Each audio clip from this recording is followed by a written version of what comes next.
week, you talked about pharmacodynamics. So I hope by this time, when you are asked about the mechanism of action, you know how to answer. So mechanism of action is not the same as the effect. So the mechanism of action is the reason how the effect comes about. So why as example, what is the mechanism of action of say a calcium channel blocker? So you will not tell me that it is a vasodilator. You do not tell me that. That vasodilation is the effect of the drug. So when you answer, you have to tell me the molecular action, so that you have so in answering the question about the mechanism of action, you have to tell me the target of action of the drug. Okay? So if it's a calcium channel blocker, it blocks a calcium channel. Okay? That's the mechanism of action. And the effect would be vasodilation. Okay? So what happens when there is vasodilation? The blood pressure will go down. So it is used for lowering blood pressure. Okay? So that is how you should apply the knowledge that you have gained from pharmacodynamics. At least yung pinaka-basic yun. So may component ng receptor, may component ng drug receptor interaction, no? And then eventually you'd be able to determine the effect. All right? Now, today we'll be discussing about pharmacokinetic. The first part is all about the pharmacokinetic processes. And the second part would be the application of the different pharmacokinetic parameters in designing a dosage regimen. So again, what is pharmacokinetic? It is the study of what the body does to the drug. So it defines the time course of drug concentration in the body. So over time, the drug concentration will go down unless a drug is repeatedly given or administered. But if the drug is given only once, we expect that the concentration of drug will eventually go down. And how does it happen? How does the concentration goes up and then it goes down is determined by pharmacokinetics. In pharmacodynamics, what was taught to you is the concentration effect relationship. No? The concentration effect. So basically the action of the drug.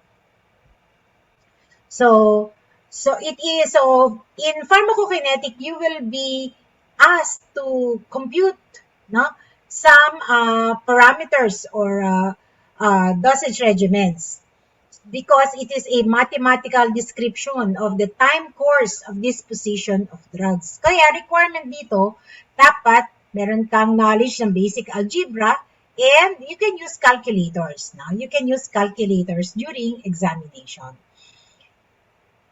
So, there are four major pharmacokinetic processes. These are absorption, distribution, metabolism, and excretion. ADME, no? Yun yung acronym niya, ADME. Yung drug administration, hindi kasama yan sa pharmacokinetic processes. But unless the drug is administered, wala ka nitong mga processes na to, no? So, it's also important that we know the different routes of drug administration and how it will affect the absorption of a drug, no? So there are different routes of administration that as has been shown you in the video during the first class, during the first day of classes. So there we have the intravascular and the extravascular routes.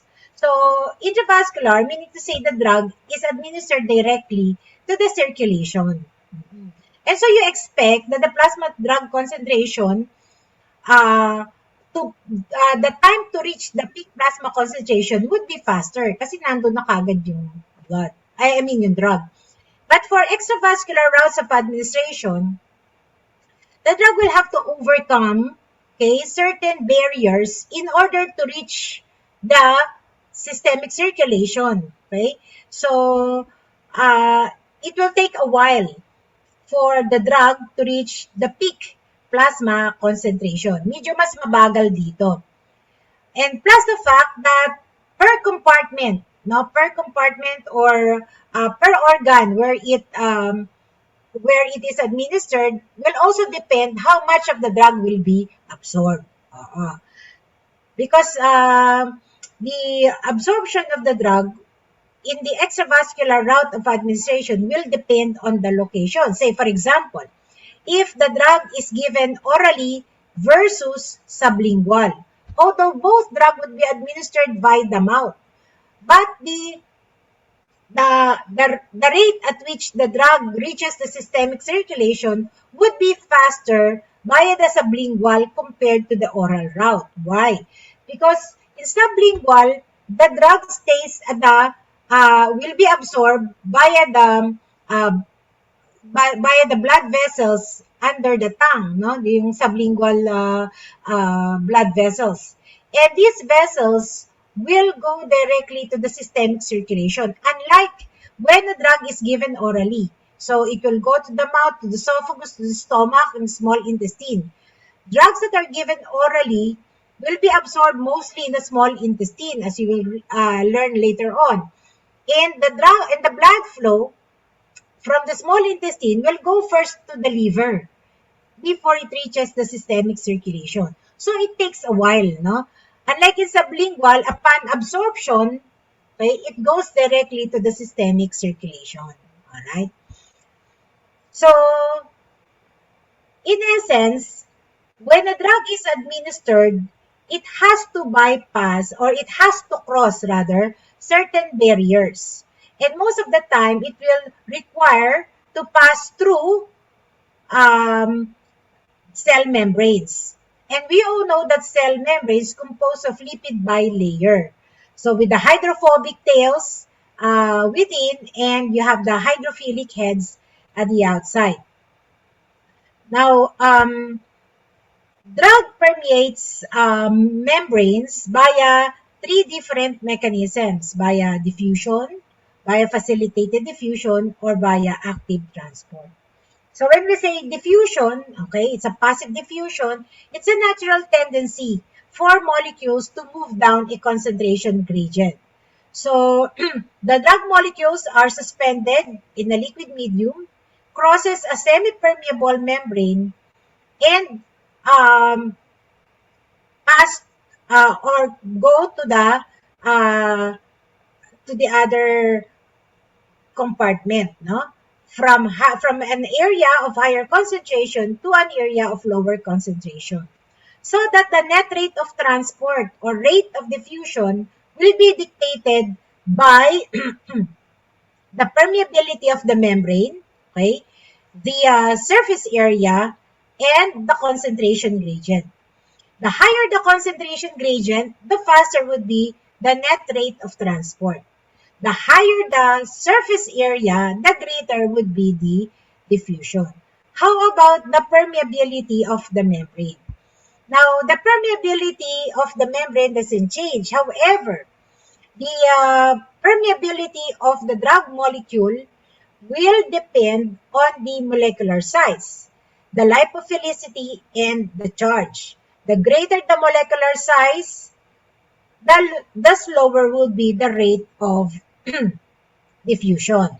For highly lipophilic drugs, the permeability may be higher. But for charged particles, the permeability may be slower. Now, if the membrane is quite thick, okay, the rate of diffusion may be impeded. And again, if the surface area is large, then the rate of diffusion would be faster. Now, as to the permeability, remember that from if a drug is absorbed, it goes to the circulation, so that the drug stays in the intravascular space, and then it has to be distributed to the different organs. So the movement of drug from the intravascular to the extravascular is affected by the permeability of the capillaries, no? So the location of the capillaries in different organ will permit the movement of certain molecules of the drug, depending on their characteristic. So the capillaries and the nasal mucosa, the buccal mucosa, the GIT, and the lungs, the transport or the permeation is affected by the lipophilicity, the charge, and the molecular size. While as the permeability of capillaries in the hepatocytes, the renal tubule, and the blood-brain barrier are highly dependent. So the permeability is highly dependent on the lipophilicity, the charge, and the molecular size. Okay? So those are the factors that affect the permeability of the drug molecules through the semi-permeable membrane in order for diffusion to happen. Okay?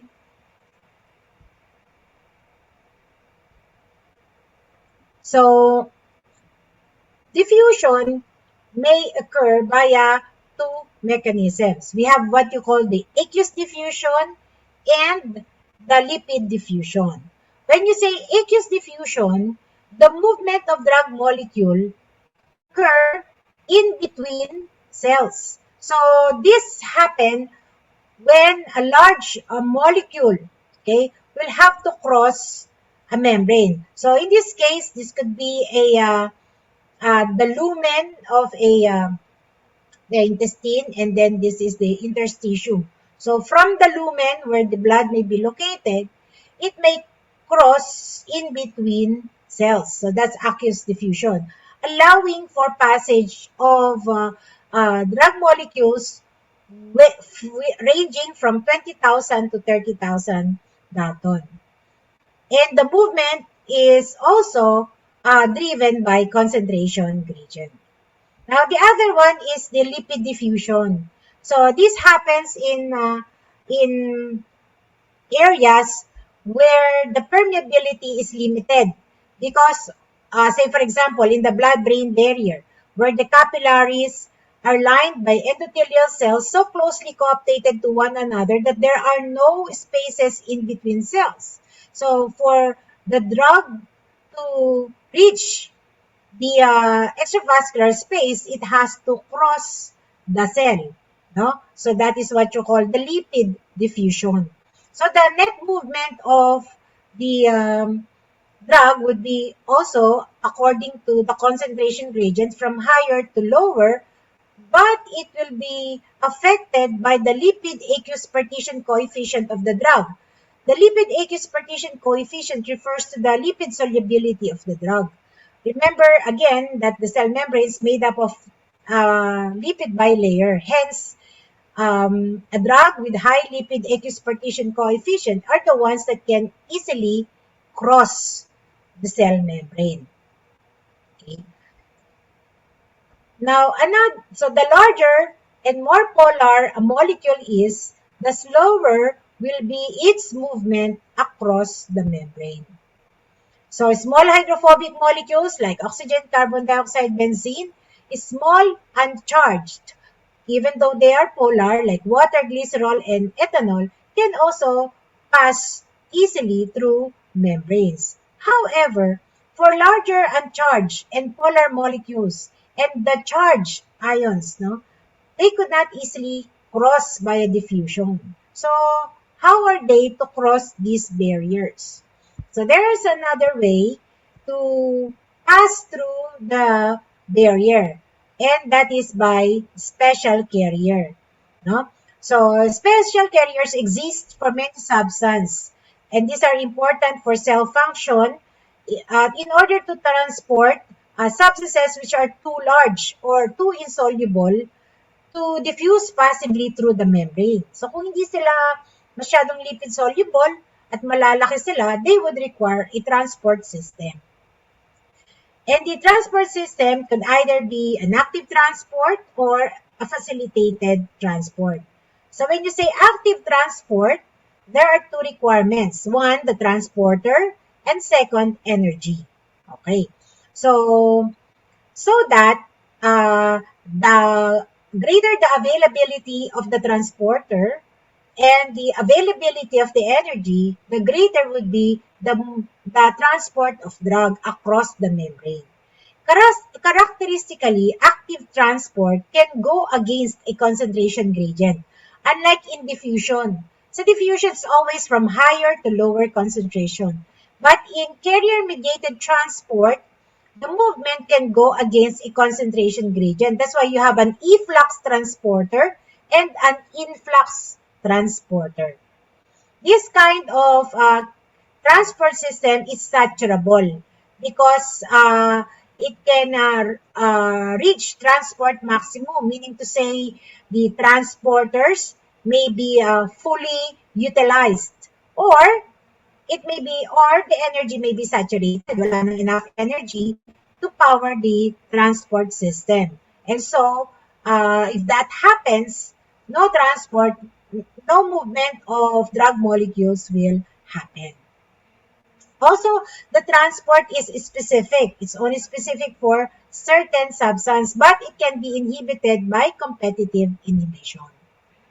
Now, the passive facilitated diffusion also requires a transport system, but this time it doesn't require energy because the movement is again towards a concentration gradient. Okay? So it is also saturable depending on the availability of the transporter. And the last mechanism of drug permeation is via endocytosis and exocytosis. This is especially true for substances that are so large. Example would be the vitamin B12. No? In order for vitamin B12 to be transported across the small intestine, it requires a transporter and a binding protein that will help it cross the barrier. So once the B12 is bound to an intrinsic factor, it will be endocytosed, okay? And then it will be exocytosed to the other side of the membrane. So basically, there are four major pharmacokinetic processes: absorption, distribution, metabolism, and excretion. So let's discuss them one by one. Absorption is the process where the unchanged drug proceed from the site of administration to the central circulation or to the plasma. So you can say that a drug is absorbed once you are able to recover the drug from the blood. Pag kinuhanan ka pinainom ka ng gamot, then after some time, after 1 hour, 2 hours, kuhanan ka ng gamot, and they are able to detect the drug from your blood, we say that the drug has been absorbed. Okay? Now, absorption of a drug via oral route may be affected by the following: the surface area. So that when a drug is given orally, majority of the drug is absorbed in the small intestine, not in the stomach, because the surface area of the small intestine is larger. Plus, the small intestine is more permeable and it has greater blood flow compared to the stomach. Now, also, the degree of ionization of the drug plays an important part in its absorption. If a drug is highly ionized, it cannot easily be absorbed in the small intestine, but it stays there. That's why the antacids like magnesium aluminum hydroxide, those are highly ionized, so that the absorption of those drugs is not complete, but it stays in the stomach and ultimately in the small intestine. But the absorption, even though they are in the small intestine, still is incomplete because they are highly ionized.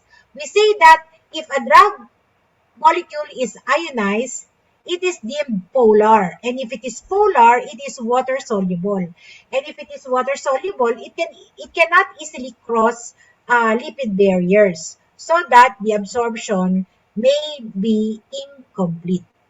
Another factor that affects absorption of drug via the oral route is the dissolution rate of the drug. Remember, you have different preparations. We have the tablet form, we have the syrup form. So for syrup, solution, there's no need for dissolution. But for tablets, for capsules, okay, they have to be dissolved.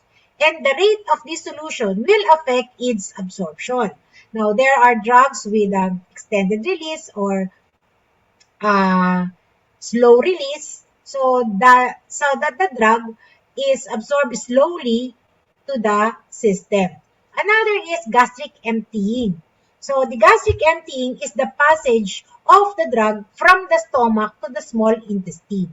So if there is slow gastric emptying, okay, then the rate of absorption would be diminished because we said that most absorption will take place in the small intestine, such that if the drug stays longer in the stomach, it will take a while before it can be absorbed, or the absorption may become incomplete. But if the gastric emptying time is very rapid, okay, so that the drug is presented at a faster rate to the small intestine, then absorption is increased. Now, bioavailability is a measure of the amount of the drug that has been absorbed and reach the systemic circulation. So it is a ratio of the amount of drug that reaches the systemic circulation over the amount of drug that is administered.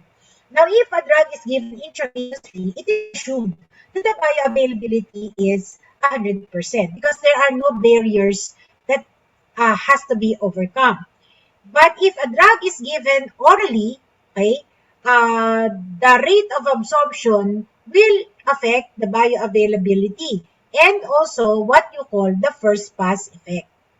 So there are several causes of low oral bioavailability.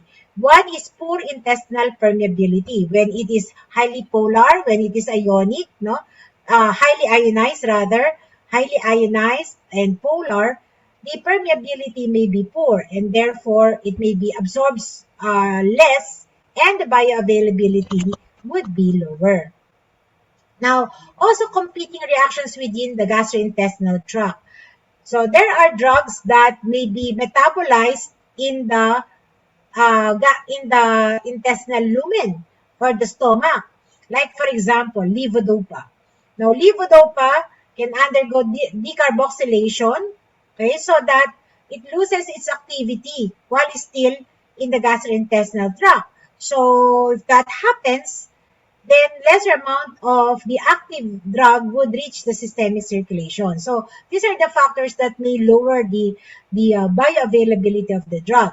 Another is when a drug form a complex with other substances within the gastrointestinal tract. Say, for example, when you combine a tetracycline with iron supplement, or if you take tetracycline with calcium, or with milk, what happens? Tetracycline will form a complex with these cations, making it unabsorbable. No? Kasi nagko-complex lang siya dyan.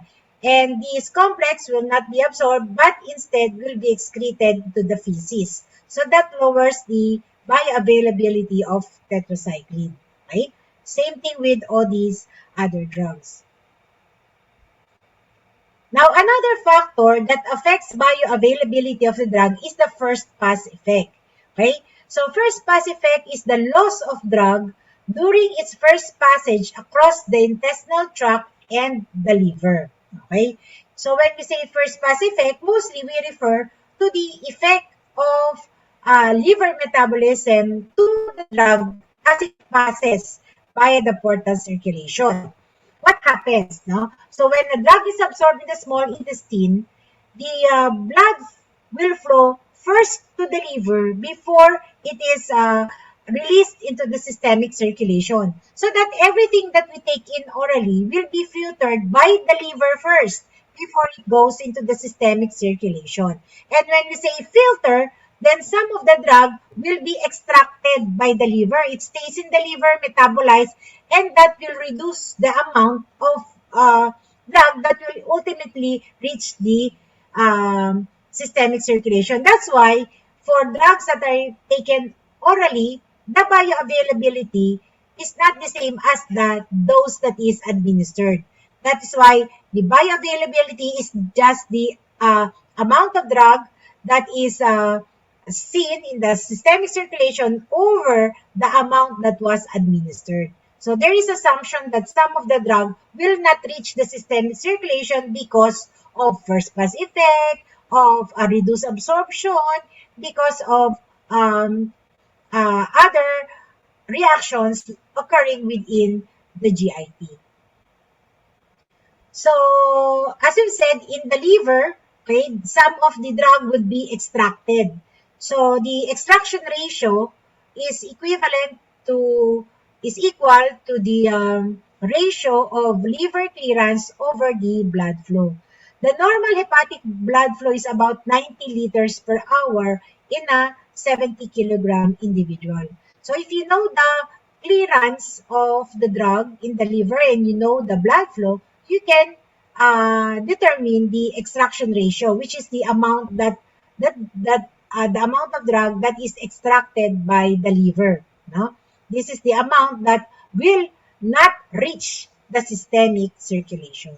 So these are just some of the hepatic extraction ratio of some representative drugs. So the higher the extraction ratio, the lesser would be the bioavailability. Yan. The lower the extraction ratio, the higher is the bioavailability.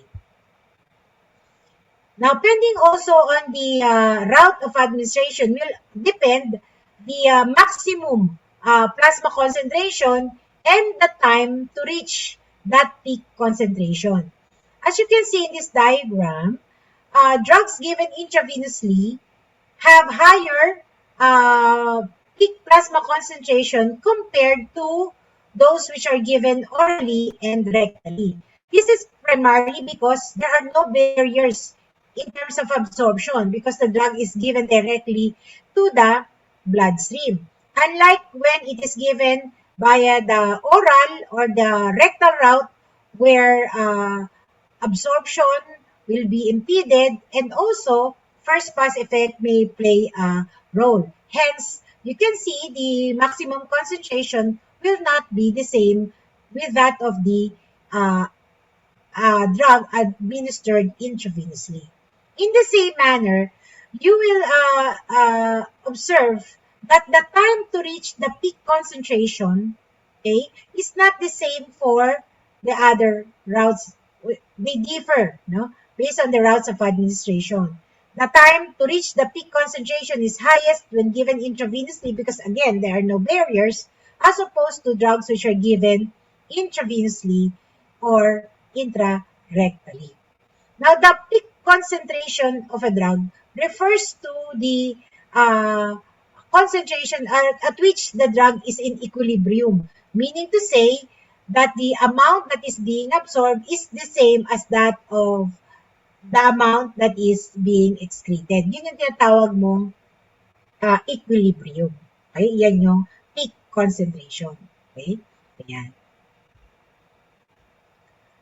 Now, what is bioequivalence? Now, the extent and rate of absorption of a drug is not significantly different from those of a standard drug when administered at the same molar dose. So that is what bioequivalence is. So meaning to say, you are comparing two drugs. So one is a standard drug and the other possibly is a new drug, and you are comparing their bioavailability, no? Given at the same dose. So you're giving 500 milligrams and then you check for the bioavailability after some time. So you check for the plasma concentration at the at equilibrium. So kapag pareho sila ng concentration sa time of equilibrium, then you say that they are bioequivalent. Okay? Now, then the second pharmacokinetic process is distribution. This is now the time or the process where the drug from the bloodstream will be distributed to the different organs of the body. And the distribution may be affected, and the distribution may follow two phases. The first phase is the distribution to the well-perfused organs. Of course, if the organ receives more blood, then more drug will be distributed to that particular organ. And then the second phase is the delivery to the less perfused organs, to the muscle, the viscera, the skin, and the fat. The rate of drug distribution to the tissues may may be perfusion rate limited or permeability rate limited. So, in perfusion rate limited drug distribution, the tissue membrane present no barrier with distribution, meaning to say it is highly permeable so that any drug could easily cross that barrier. Okay, so that the ionization, protein binding, pH will not play an important part. The only limiting factor is the perfusion rate. So that in this case, the drug distribution to that particular area would only be limited if the blood flow is impeded. Otherwise, if the blood flow is complete, then most of the drug would be distributed. No? Now, there is also what you call permeability rate limited. This refers to drug distribution limited by membrane permeability. Example, no? The capillaries in the nasal mucosa, the buccal mucosa, and the GIT and the lungs, the transport of drug is affected by the lipophilicity, the charge, and the molecular size. So even though there is no impedance in blood flow, still the lipophilicity, the charge, or the molecular size of the drug will determine how much of the drug will be distributed to that particular area. In the same manner, the capillaries in the hepatocytes, the renal tubule, and the blood-brain barrier are highly impermeable such that the transport of drug molecule is dependent on lipophilicity, the charge, and the molecular size. So pag sinabi mong highly dependent, hindi sila madaling ma-permeate. So it takes into account the lipophilicity, the charge, and the molecular size of the drug before they could be transported, no, in these areas of the body. So therefore, these are the factors that affect the distribution. The perfusion, okay, which affects the delivery of drug. The ability to cross the tissue membrane, okay.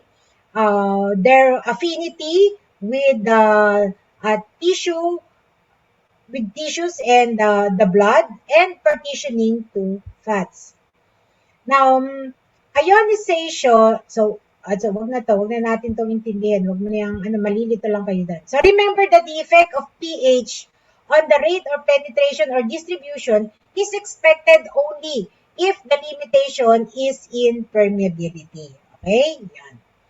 How about protein binding? So, another factor that affects the distribution is protein binding. Drugs within the intravascular space may be bound to albumin if they are acidic or to alpha-1 acid glycoprotein when they are basic. But the protein binding is reversible and they are non-selective. So that there could be several drugs that may bind to the same albumin by dislodging other drugs that may bind to it. So if there are, say for example, if there are two drugs that bind to albumin, say a barbiturate, benzodiazepines, or a warfarin, say for example, they're both bound to albumin, so one can so one drug may dislodge another with its binding, making the other drug free. So pwedeng ganon, no? So pwede silang makipag-compete with binding to the same protein. Pwedeng ganon. So pag nagkaroon ng competition on the same binding site, then ang principle doon, the greater the concentration, okay, the greater would be binding. So kung sino mas madami, siya makakapag-bind. And the lesser concentration will be dislodged and they will be deemed free. And if they are free, they could easily escape the intravascular space so that they become active and they cross the barriers. No? So the bound drug, therefore, is inactive. And this limits their systemic distribution. Only drugs which are highly bound with a small volume of distribution will be affected by changes in protein binding. Example is phenytoin and warfarin. These are both highly protein bound. So that when you take them, when these two drugs are taken together, they will compete for the same albumin because they bind, both of these bind to albumin. So they will be competing. So, depending on the concentration, which one has a greater concentration, will depend the fraction that will be bound. Say for example, mas mataas yung concentration ng phenytoin kaysa sa warfarin. And yung phenytoin ang mas bound, yung warfarin magiging free. And it will become active. Okay? So, yun. So, again, protein binding is also reversible. Now, again, protein binding will only apply for permeability rate limited distribution. Now, where are these drugs distributed? So the drugs may be distributed to different compartments of the body, and their apparent volume of distribution may be the same as that of the physical volume in that particular compartment. Say, for example, ethanol. No? Ethanol is a small water-soluble molecule. So it could be distributed in almost all parts of the body such that its volume of distribution may be equal to the total body water. But gentamicin is a large water-soluble molecule.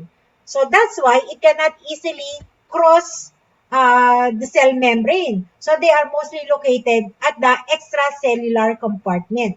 So we can surmise that its volume of distribution might be equal to that of the extracellular water. So yun lang yung pinapakita dito, no? Kapag mostly antibodies, they are very large. So they rarely escape the intravascular space. So nandoon lang sila sa intravascular area. Doon sila nagstay sa plasma such that most antibodies would have a apparent volume of distribution equal to that of plasma. Kasi doon lang sila makikita. Yan. Yun yung premise niyan.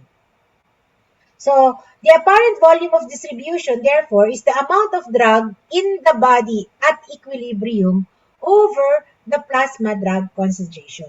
Well, the apparent volume of distribution of a drug is a pharmacokinetic property. Okay? Predetermined na yan before the drug is even marketed. It's predetermined. But what is the utility of knowing the volume of distribution? In clinical practice, the volume of distribution may be important in determining the dose of a drug or determining the plasma concentration given the dose. No? Yan. So that is the utility of knowing the apparent volume of distribution. Okay, so again, the low volume of distribution means that the drug is restricted to a particular compartment. And if a drug's volume of distribution equals that of the total body water, then the drug may be concentrated in the intracellular compartment. Kasi, di ba? Or it may be sequestered in fatty tissues. So the extent of distribution is useful in predicting plasma drug concentration or in determining the dose to be administered. So example problem would be like this. So 50 kilogram patient who took 2 tablets, 500 milligram of paracetamol. What is the estimated plasma drug concentration? If the bioavailability is 80%, kasi orally taken yan. And the volume of distribution is 0.9. So you just apply the formula, okay? Multiply the dose, okay, which is 500 milligram times 2, so that's 1,000 milligram, multiply it by the bioavailability, which is 80%, divided by the volume of distribution. So this is the plasma drug concentration, 17.77 milligrams per liter. So that's how we use the volume of distribution, okay? Now, if you know the dose and the plasma drug concentration, bioavailability, you can also compute for the volume of distribution of the drug. Okay. Then the third is the third and fourth pharmacokinetic processes are excretion and metabolism. Together, they comprise the process called elimination. So, ibig sabihin, elimination is not synonymous to excretion. Elimination is comprised of two processes. excretion, and metabolism. So let's take them up one by one. So metabolism is the sum of all the chemical reactions for biotransformation of endogenous and exogenous substances. And when we say biotransformation, we mean the process are changed from hydrophobic to hydrophilic molecule. The purpose is to ultimately facilitate elimination and excretion. So the liver has the highest capacity for biotransformation. Okay, so there are two phases of metabolism or biotransformation. We have phase 1 and phase 2. Phase 1 biotransformation involves oxidation, hydrolysis, reduction, while phase 2 involves conjugation with glycine, sulfate, and glucuronic acid. During phase 1 biotransformation, the metabolites could be rendered water-soluble, so they are easily excreted either through the urine or the feces. But some may still be insoluble, so that these metabolites may undergo the phase 2 biotransformation, where it may be conjugated to any of these substances, ultimately leading to metabolites which are water-soluble, polar, and easily excreted. Ayan. So the final endpoint is for the molecules to become water-soluble so that it can easily be excreted. Yan. Yun yung purpose ng biotransformation. Okay? So in phase 1, it results in the loss of pharmacologic activity. It may lead to loss of pharmacologic activity or retention or enhancement of activity. So depends on the metabolite that will be produced by the by any of these process. So if after oxidation the metabolite is active, okay, then the patient will still experience the effect, no? When the metabolites are still active. But if the metabolites are inactive and they are excreted, then there will be no more effect. Now, there are drugs which are what you call prodrugs. So these drugs will undergo biotransformation where they will give off their active metabolites. There are also drugs, okay, which are active as a parent drug, but when they are metabolized, they give off metabolites which have the same activity as that of the parent drug. So, minsan, ganun na nangyayari, no? So, that could happen in phase 1 metabolism. Now, in phase 2 metabolism, the product leads to the formation of a covalent linkage between functional group, okay, like glucuronic acid, sulfate, glutathione, amino acid, or acetate. Now, what are the factors that can affect metabolism? Again, the age. Now, there are patients who may not be able to metabolize certain drug. Like, for example, the metabolism of certain drug may not be the same for a very young patient and an adult patient. Therefore, there are drugs which we cannot give to pediatric age group, but we can give to adults. Then we also have genetic polymorphism. Now, genetic polymorphism dictates whether the metabolizing enzyme would be active or they would be slowly active. So that it will affect the metabolism of a drug. But that we will discuss when we go to pharmacogenetics. Then concomitant use of other drug and exposure to environmental pollutants, the metabolism may be affected because of either enzyme induction or enzyme inhibition. So this is what you call drug-drug interaction or chemical drug interaction or food-drug interaction, where one substance could inhibit the metabolism of the other simply because that particular drug is an enzyme inhibitor. Or it could be the other way around, that the metabolism of another drug could be enhanced by another drug because that drug will induce the activity of the metabolizing enzyme.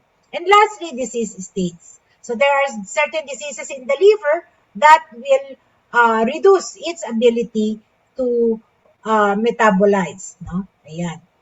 Now, the cytochrome P450 is majority of the enzyme responsible for phase 1 metabolism. No? And they have different substrates. So, different cytochrome enzyme would have different substrates. And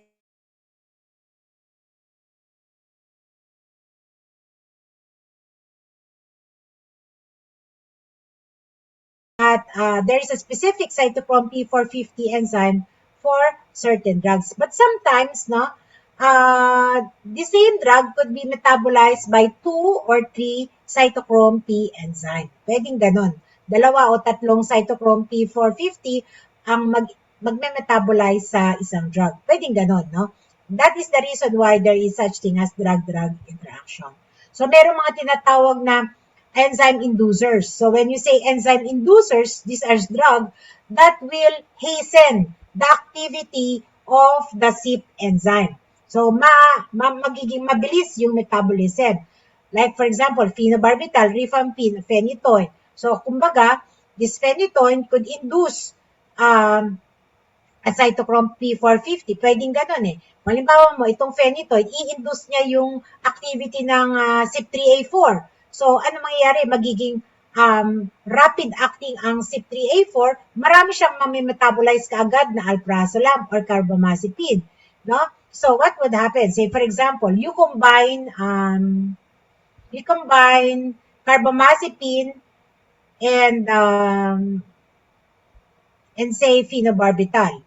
So, yung phenobarbital, enzyme inducer niya siya. So, i-induce niya yung CYP3A4. So, ano mangyayari? CYP3A4 will rapidly metabolize carbamazepine. So, this will lead to faster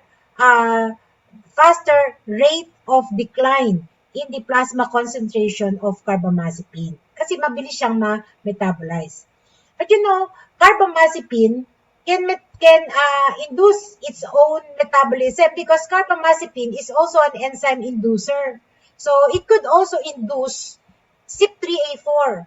So, when carbamazepine is taken in, it will induce the activity of CYP3A4, causing the rapid metabolism of the drug. That is the reason why patients who are taking carbamazepine for a longer period of time requires their drug to be monitored.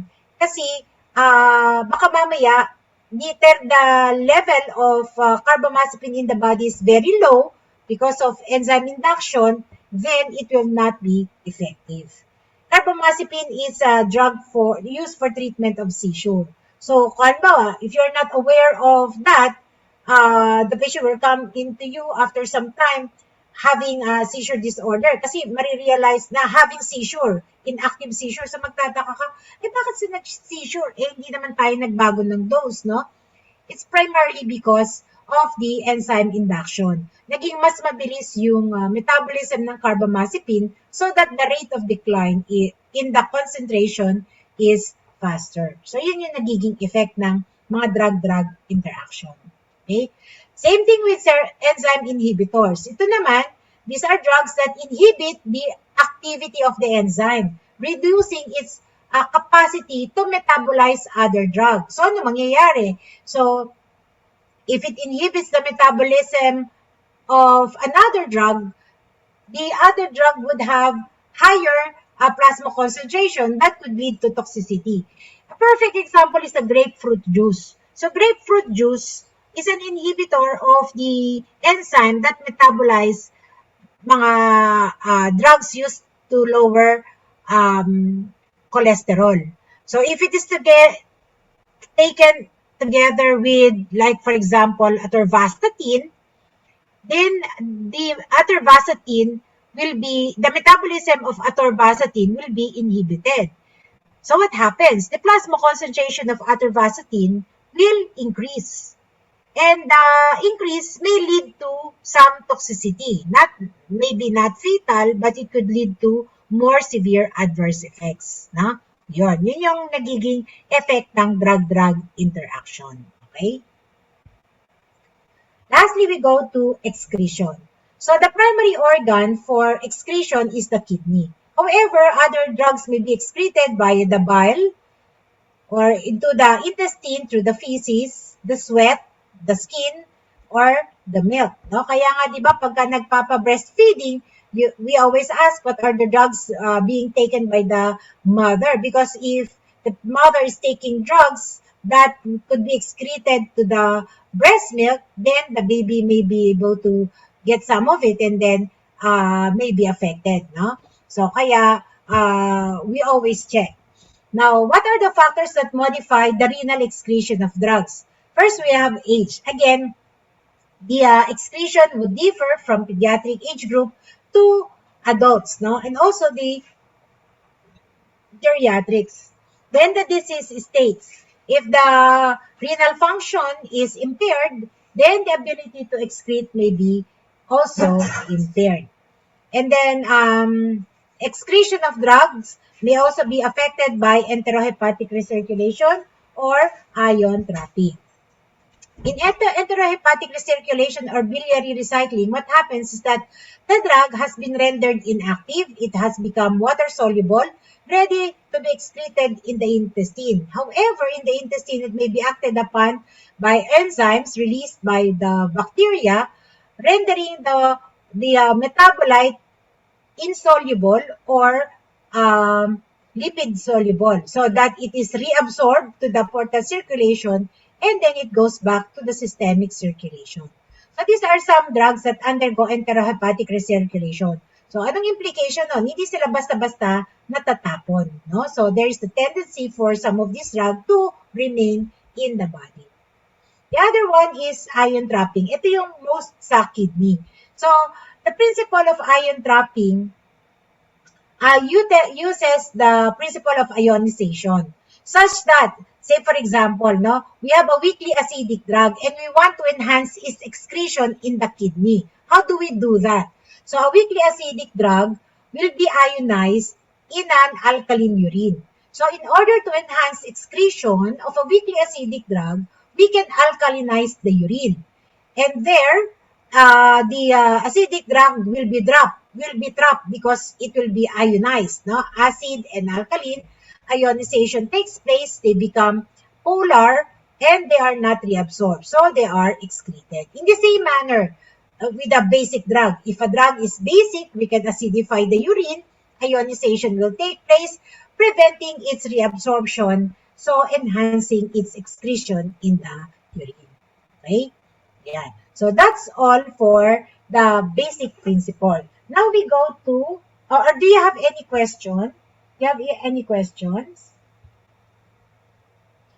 With regards the principles or concepts of the four major pharmacokinetic processes, meron ba?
Now we go to the application of the different pharmacokinetic processes. Okay, so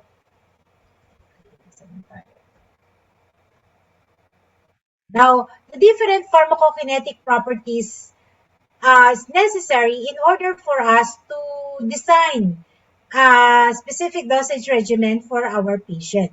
Say, for example, the volume of distribution and the clearance of the drug will help us compute for the half-life of the drug.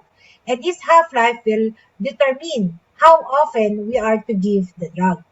Now, clearance and bioavailability are used to compute for the systemic exposure that will help us determine the dose that we are to administer to our patients. So kaya kailangan natin yung lahat ng mga principles that you have just discussed a while ago. So the primary pharmacokinetic parameter like clearance, it reflects the drug eliminating capacity. So therefore, yung clearance, it reflects both the metabolism and excretion. Kaya meron ka tinatawag na hepatic clearance which refers to metabolism and may tinatawag kang renal clearance which reflects the renal excretion of the drug. Okay? So sinabi na natin tong volume of distribution, what are the factors that affect the volume of distribution, and lastly, we talked about bioavailability. Ano yung mga factors na nag-affect sa bioavailability ng drug. Okay. So the rate of absorption would be affected by the blood flow. Sabi natin, the greater the blood flow, the greater would be the absorption. Kaya nga pagka sa small intestine, mas maganda yung absorption doon compared to the stomach. And also the gastric emptying and intestinal motility. Now, with regards to intestinal motility, ito naman, the faster the increase, the higher the intestinal motility or the more motile the intestine, like for example, in diarrhea, no? Mas mabilis ang transit time dyan. So, the rate of absorption may be diminished kasi less contact time. How about bioavailability? So, this may be affected by gastric emptying. Okay, so when the gastric emptying is rapid, more drug would be released to the small intestine, so there would be greater absorption that ultimately will, of course, hopefully increase the bioavailability. And also, this would be affected by intestinal motility and the reactions within the stomach and the gastrointestinal tract. Now, hepatic clearance, no, and renal clearance. So hepatic clearance refers to metabolism, and it may be affected by the hepatic blood flow, okay, the binding of the drug with proteins in the blood, hepatocellular activity, referring to the activity of the different enzymes. And then we have the renal clearance. So this refers to renal excretion. And again, this renal clearance may be affected by renal blood flow, the binding of drugs with the protein in the blood. Remember that only the free drug can be filtered. Also by active secretion, reabsorption, the urine pH, the urine flow, and the GFR. And lastly, the volume of distribution. Now, clearance, when we refer to clearance, it is the volume of plasma, okay, that is cleared of the drug per unit time. It does not refer to the amount of drug that is eliminated, no? Clearance refers to the plasma that has been cleared, okay, yung nalinis na plasma from the drug, no, per unit time. So it relates the rate of elimination with the plasma concentration. So rate of elimination over the plasma concentration, that is the clearance, general formula of clearance. So the fractional rate of elimination is affected by the clearance over the volume of distribution.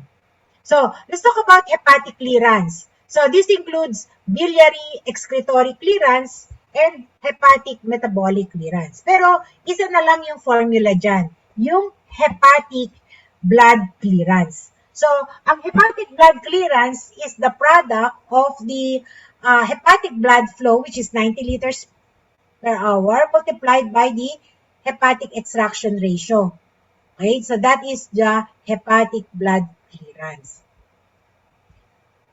So, you have to take into consideration the first pass effect, no? that affects the oral bioavailability. Yan yun. Now, the renal clearance, on the other hand, is computed based on the rate of urinary excretion over the plasma concentration. Now, the kidneys handle drugs via three different processes. One is by filtration. So, the free drugs in the glomerular capillary will be filtered, no? And but however, only the unbound drug is filtered. Tama? So yung free drug, they are the ones that are filtered. And secondly, these drugs must be water soluble. If the renal clearance of the drug is equivalent to its GFR, we can say that the drug is purely filtered, not reabsorbed nor secreted. The other process is by renal secretion. So this requires an active transport of drug from the blood to the lumen of the nephron. So there is a transporter, no? Majority of the transporter are located in the proximal tubule. So again, the movement of the drug would be from the blood to the tubular lumen, utilizing a transporter and energy. So the secretion of the drug is inferred if the rate of excretion exceeds that of the rate of filtration. So ibig sabihin, pag sinabi mong actively secreted, that the clearance would exceed that of the GFR. And lastly is by tubular reabsorption. Some drugs are not excreted. Instead, they are reabsorbed. Now, in order for the drugs not to be reabsorbed, we can apply the principle used in ion trapping where we try to ionize the drug molecules. So we could either change the urine pH, no, to acidic or basic. So these are the factors that influence renal clearance, the plasma drug concentration, the plasma protein binding, the urine flow, and the urine pH. Now, urine flow can alter renal clearance for drugs which are mostly reabsorbed. So if you increase the urine flow, there will be less contact time for reabsorption to happen. Therefore, more drug will be excreted. So diuresis and altering urine pH are sometimes two mechanisms by which renal excretion may be enhanced. Okay? What are the effects of urine? What is the effect of urine pH on the reabsorption of basic drugs? For strongly basic drug whose pKa is approaching 12, little or no reabsorption is expected because of ionization. No? So regardless of the urine pH, for strongly basic drug, no reabsorption will happen. And how would you define a strongly basic drug? When the pKa value approach to 12. For basic non-polar drug, this is for drugs with a pKa value between 6 and 12. Now, the reabsorption will vary depending on the amount of unionized moiety, no? Or the ionized portion. The unionized will be reabsorbed, but the ionized moiety is the one that will be excreted. So an example of a drug is amphetamine. So amphetamine is a basic non-polar drug. So in order to enhance its excretion, okay, we can acidify the urine. Okay, so yun. So you apply the principle of ion trapping dito to enhance its excretion. Gawin mo pa siyang more ionized, no? Makipag-compete siya. So kung base siya, ilagay mo siya sa acidic medium para maging ionized lalo, hindi siya ma-absorb. Tanda mo, pagka unionized, acid to acid, base to base, yan, pareho yan, unionized sila. So, yung marireabsorb siya. Pero kung acid to base, base to acid, ionized yan, less reabsorption. A basic drug that is polar. Pag sinabi mong polar, more hydrophilic. Even in its unionized form, will not be reabsorbed. So it is excreted. Example is gentamicin. And for weakly basic non-polar, whose pKa is around 6, it is extensively reabsorbed. An example is propoxyphene. Now, how about the reabsorption of acidic drugs? So an acidic drug with a pKa of 2 or less would be completely ionized at all urine pH. Therefore, since they are ionized, they will not be reabsorbed. If they are not reabsorbed, they are excreted. So the renal clearance is high. For very weakly acidic drug with a pKa value more than 8, mostly they are in the unionized form throughout the range of urine pH. Therefore, the renal clearance is low and insensitive to pH. An example is phenol. For nonpolar acidic drug whose pKa is between 3 and 7.5, the renal clearance would now be sensitive to the pH. Okay? So the weak acids and bases showing pH-sensitive reabsorption are generally flow rate dependent. Okay? So what are the uses of knowing the clearance of the drug? So knowing the clearance, again, we can compute for the dose or the steady state plasma concentration. So ito yan, ito na naman yun, ano? So ito yan, how do you compute for the clearance? So you have a 60 kilogram patient given phenobarbital twice a day, okay, orally, no? So bioavailability is 90% and the target plasma concentration is 20 microgram per ml. So the first thing you have to do is you have to make the units uniform. So the microgram per ml would be converted to milligrams per liter. Anyway, kung 20 microgram per ml yan, that is equivalent to 20 milligrams per liter. So you just use the formula, and after multiplying and dividing, we can get these values, 0.24 liters per hour. But if you are asked what is the clearance uh, per kilogram per hour, then you can convert, no? Ko-convert mo lang naman yung units. Now, let us go to the different drug elimination. Pero mukhang we will stop here, okay? We will stop here and then we will meet at 1 o'clock, no, for the continuation of our lecture. I will not give you any more quiz, okay? I will no longer give you any quiz, but I will give you a take-home quiz. It will be given on Thursday, okay? The same for all batch to be submitted on Monday. Diba? So we'll give you some time to discuss the cases or the problems amongst yourselves. So yun, pwedeng collaborative work. Pero dapat may evidence na nag-collaborate and then you work on it. So that you will have to submit it to me on Monday. That will be graded and equivalent to 1 quiz. Okay? Now, so the quiz will entail mostly problem solving. But I will drug elimination. Okay? So let's discuss about a single dose pharmacokinetics. So what is the single dose pharmacokinetics? In single dose pharmacokinetics, we try to observe how the concentration of the drug goes down, okay, in relation per unit in time. So there are two types of single dose pharmacokinetic. These are the first order and the zero order kinetics.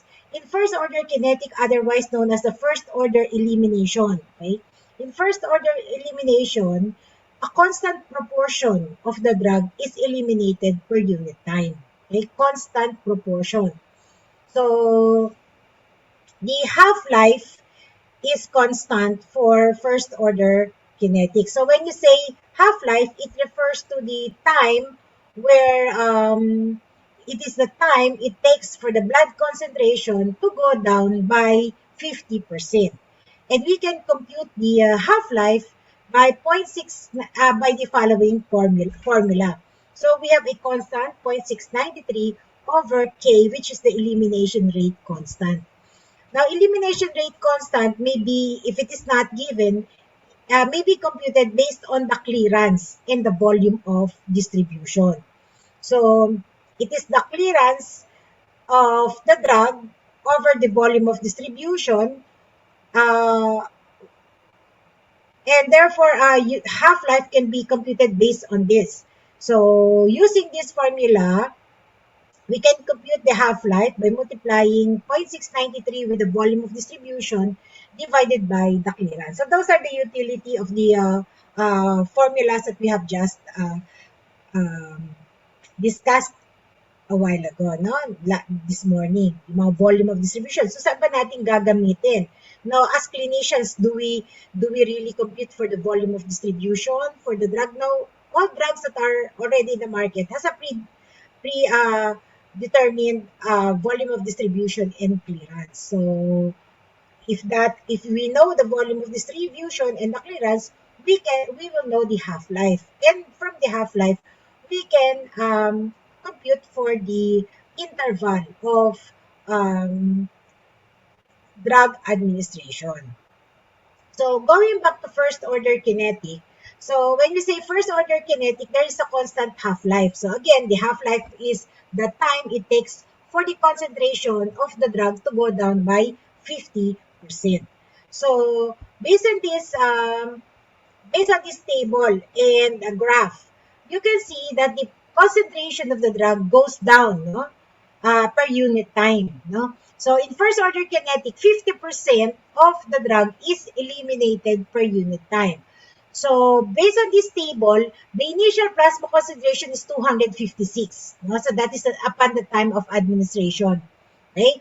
Without succeeding doses, on the second hour, walang succeeding dose, single dose lang kasi. So after 2 hours, the plasma concentration drops to 128. Okay? And then after 4 hours, the 128 goes down by 64. So as you can see, 128 is 50% of 256. And 64 is just 50% of 128. So that's what it means, no? That for every half-life, 50% of the drug is eliminated and 50% of the drug remains. So in this case, the half-life, if you just look at it, you don't have to compute it. Okay? From this, if you are presented with this table, you can easily see that the half-life of the drug is 2 hours. Because every 2 hours, the concentration drops by 50%. As opposed to what we call the zero-order kinetic. So, ito pala. So, a sample problem using asking, in examination, we can ask for the computation of half-life. No? So, say for example, compute for the half-life of phenobarbital. If the clearance is 0.24 liters per hour and the volume of distribution is 0.5 liters. So, again, the half-life is the constant 0.693 times the volume of distribution over the clearance. So that the half-life is 86.6 hours. Now, the normal therapeutic half-life of phenobarbital can range from 99 to plus minus 18 hours. So, as fast as 81 hours to as long as 117 hours. So, doon, itong na-compute natin is 86.6 hours. So, within the therapeutic half-life. So, ibig sabihin, okay, no? Okay, kaya ng katawan ng pasyente na maging, excrete yung 50% of the drug, no? Every 86.6 hours. No? Pwedeng ganyan, no? Now, what is the fraction of dose remaining? So, the fraction of dose remaining is the fraction of the dose that remains in the reservoir per unit time relative to the half-life. So, you can compute that by the following. So, fraction of dose remaining is the half-life raised to the number of 1/2 raised to the n. And n represents the number of half-lives. The mean residence time, on the other hand, is the average time that a drug stays in the body. Okay? And this can be computed on the following: 1 over the elimination rate. That is the mean residence time.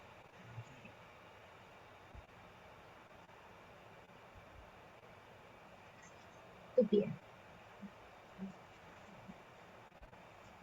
Next is the zero-order elimination. In zero-order elimination, constant amount of drug is eliminated per unit time. So, it's a constant process. Okay? Now, the half-life in zero-order elimination is constant because the half-life decreases as the amount in the body decreases. As you can see here, okay? I'll show you. So this is a zero order elimination. So if you're just going to look at the table, you can see that every 2 hours, 10 milligrams, there is a drop by 10 milligrams, no? Kung ito ay, if the concentration is in milligrams per liter, so you can see that every 2 hours, okay, 10 units of the plasma concentration is excreted. So after 2 hours, from 80, it went down to 70. After 4 hours, goes down to 60. So there is an exact amount that is eliminated, no? So exact amount. So in this case, the amount eliminated is about 10 units per 2 hours. So that's zero order. It's not a proportion. Regardless of the plasma concentration, the amount that is eliminated is constant. It is amount, not proportion. Okay? So that's the main difference. And secondly, you can see that there is no exact half-life. Now, when we say half-life, we say the time it takes for the concentration to go down by 50%. So in this case, from 80, in order for it to go down by 50% to 40, it takes about how many hours? 10 hours. No? And then from 40, okay, to reduce it by 50%, how many hours? So this is only, so 8 hours lang pala. From 80 to 40, yan, 8 hours, no? 8 hours yung initial half-life. And then yung second half-life, from 40 to 20, kasi 50%, no? Yung 50% ng 40, maging 20. It only takes about 4 hours from the time it reaches that concentration. Tapos, from 20, ano na yung 50% yan? Di 10. Ilang oras bago mo ma-achieve yung 10 na yan? So, 2 hours. So, dito sa zero order elimination, the half-life is not constant but is dependent on the plasma concentration. Sa first order, constant proportion. Half-life never changes. No? So, hindi yun yung kanilang main difference. Now, there's another type of elimination. This is Michaelis-Menten kinetics and usually observed in case of poisoning or overdoses. So, this happens because the enzymes responsible for metabolism or elimination become saturated. So, hindi na may metabolize lahat nung drug. So, mataas pa rin yung, so the plasma concentration remains elevated. So, ang nangyayari, even if a drug follows a, say for example, a physiologic dose or therapeutic dose, it follows a linear kinetic or first order kinetic. But in case of overdose or poisoning, the elimination follows this pattern, the Michaelis-Menten. So the decline in the level of the chemical in the body would be exponential, and the half-life increases with increased dose. Parang sa zero order, kasi parang mahaba yung half-life kasi masyadong mataas yung dose. Matagal bago mo ibaba by 50% yung plasma concentration. Okay? Now, the composition of the excretory products may change because this might follow a different pathway in terms of metabolism, as you will later on observe as you go on to the different drugs per system. So the dose response curve may show unusually large increase in response to increasing doses. So yun yung nangyayari pagka may poisoning or overdosing. So these are the drugs that may undergo Michaelis-Menten.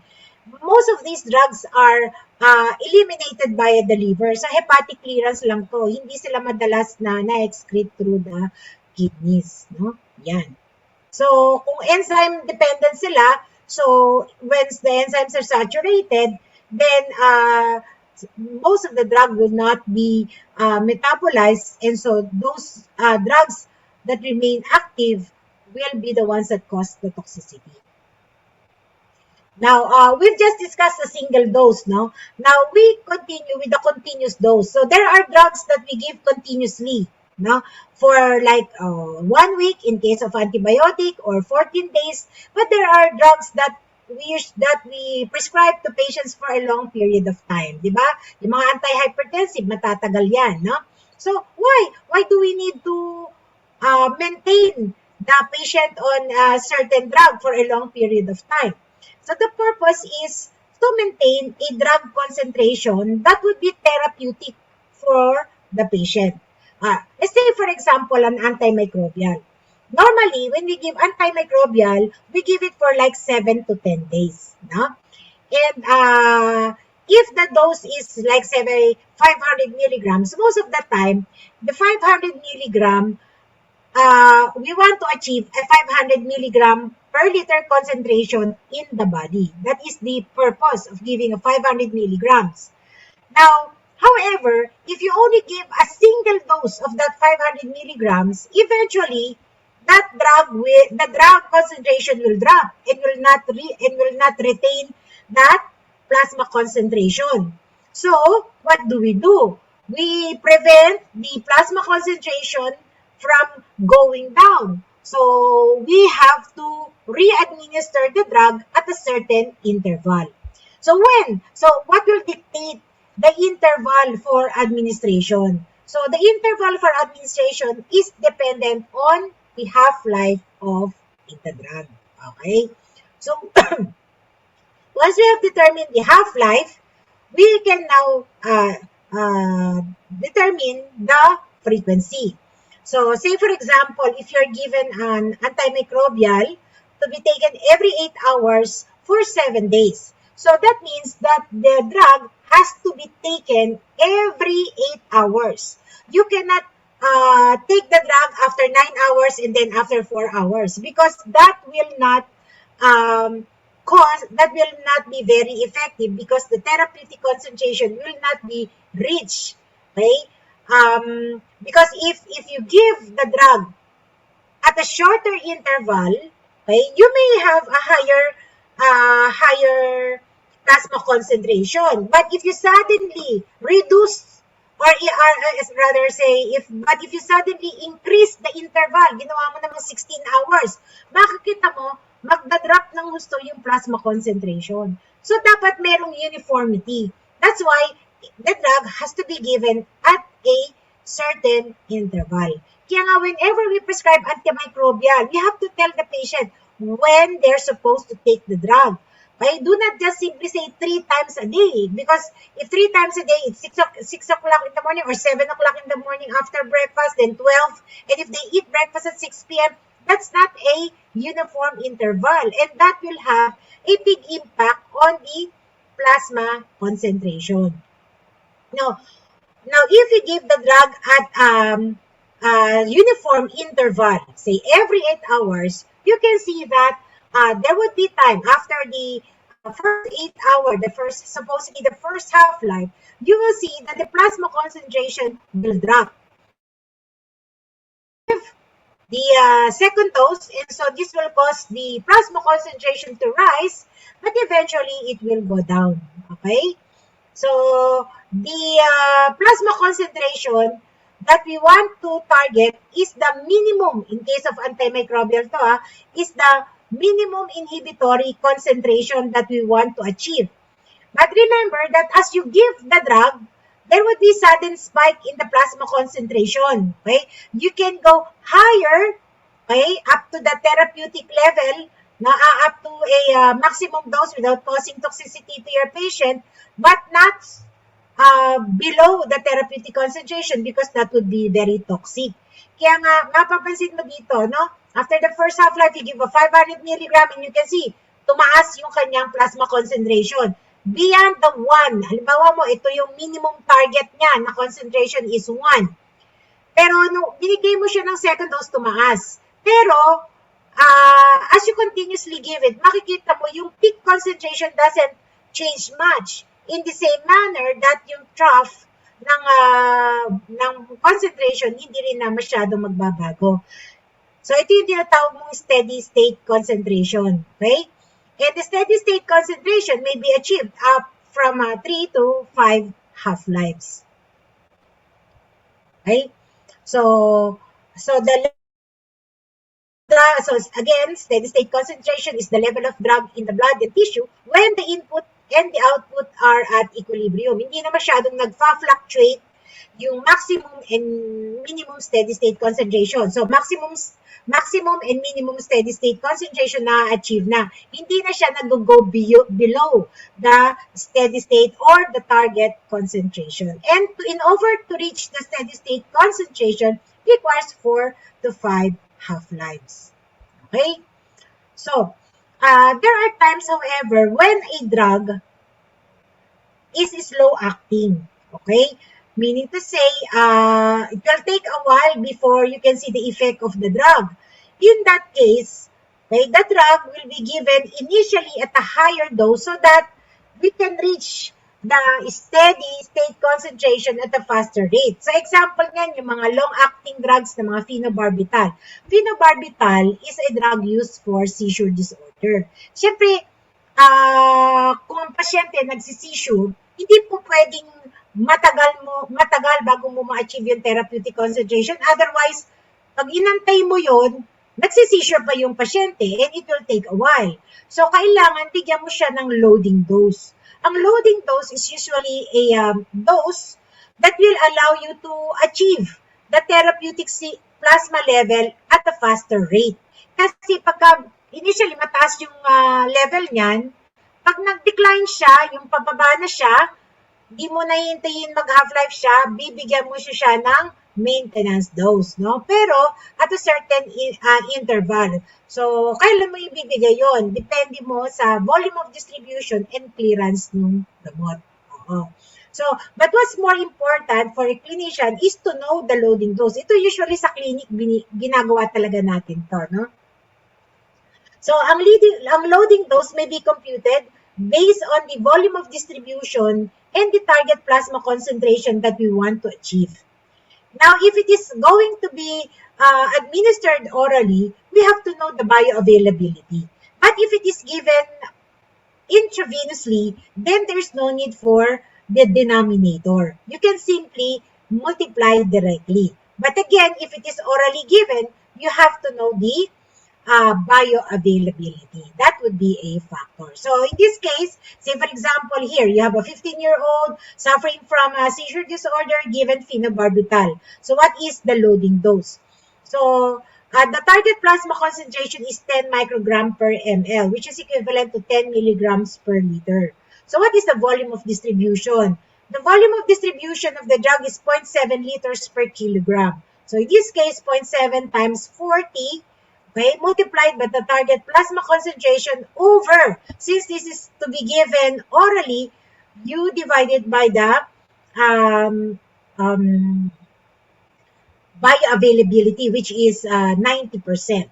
Okay, so now you can compute for the loading dose, which is approximately 311 milligrams. So, but there is no 311 milligram preparation because the availability is 65 milligram tablet. So, para hindi na mag-aano pa yung pasyente, magpupukpuk, pwede mo na siyang i-round off sa 325 milligram. Hindi naman na siya masyadong different sa target plasma concentration, even if you increase it a little bit by how many milligrams, by 15 milligrams. Hindi naman ma-overdose yung pasyente niyan. Okay pa rin yan. Within therapeutic levels pa rin yan. Now, after loading dose, what do? We maintain the patient on what you call the maintenance dose. The maintenance dose is usually lower. The purpose is to just maintain the therapeutic concentration. And how do we compute for the maintenance dose? This time, we take into consideration the clearance of the drug. Okay? So, the clearance of the drug times the target plasma concentration.